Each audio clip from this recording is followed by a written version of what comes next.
आज के बिहार में जीरादेई अभी भी एक छोटा सा स्टेशन है, लेकिन यहाँ के लोग शान से अपने सपूत को याद करते हैं, जिसने जीरादेई को बहुत बड़ा बना दिया है। गांव के इस घर में राजेंद्र प्रसाद का जन्म हुआ। पिता बाबू महादेव प्रसाद खुद भी बड़े विद्वान थे, लिहाजा राजेंद्र प्रसाद को पर्शियन, उर्दू, हिंदी और अंकगणित पढ़ाने की जिम्मेदारी गांव के मौलवी जी को सौंपी गई। इसके बाद छपरा में पढ़ाई। शुरुआत में शिक्षक के तौर पर काम किया, लेकिन दिल कानून पढ़ना चाहता था। राजेंद्र बाबू कोलकाता के प्रेसिडेंसी कॉलेज पहुंचे और कानून में डॉक्टरेट की डिग्री गोल्ड मेडल के साथ पूरी की। 97 साल पहले के भारत में यह डिग्री कुछ लोगों के पास ही होती थी।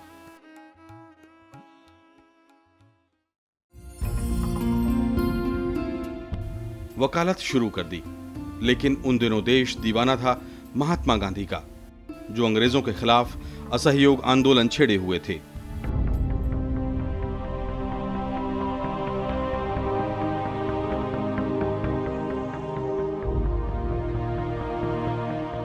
राजेंद्र बाबू ने वकालत को ठोकर मार दी और चंपारण में नील किसानों के लिए चलाए गए गांधी जी के सत्याग्रह से खुद को जोड़ लिया।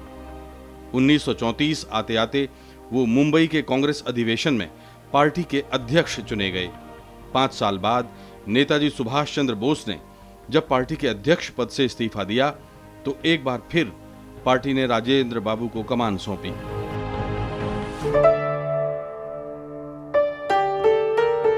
लेकिन देश के इतिहास में 2 अवसर आजादी से पहले ऐसे भी आए थे जब राजेंद्र बाबू ने अपनी भूमिका साबित की थी।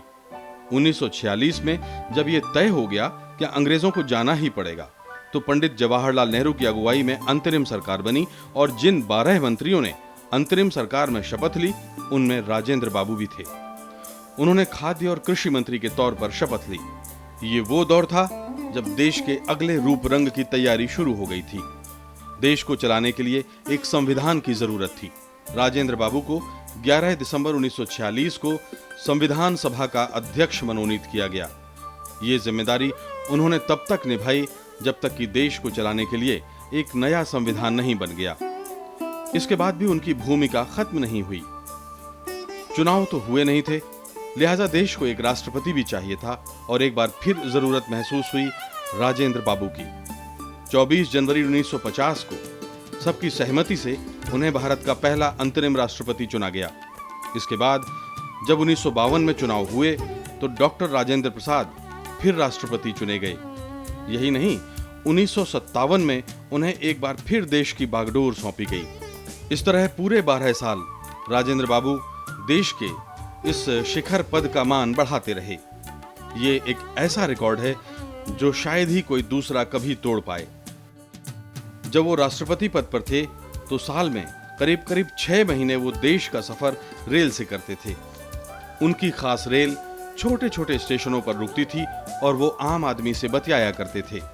क्या आज आप इसकी कल्पना भी कर सकते हैं? राष्ट्रपति के तौर पर 12 साल तक काम करने के बाद राजेंद्र बाबू ने खुद राजनीति से संन्यास ले लिया। उन्होंने तय किया कि वो पटना में रहेंगे और दिल्ली के रामलीला मैदान में उनका विदाई भाषण हुआ। इस समारोह में लाखों लोगों ने हिस्सा लिया। देश तो क्या, दुनिया में भी इस तरह का कहीं उदाहरण नहीं मिलता। उसके लिए आप चाहे बधाई दीजिए या जो चाहे कीजिए, पर जितने त्रुटियां हुई हैं उन सबको क्षमा भी कीजिए।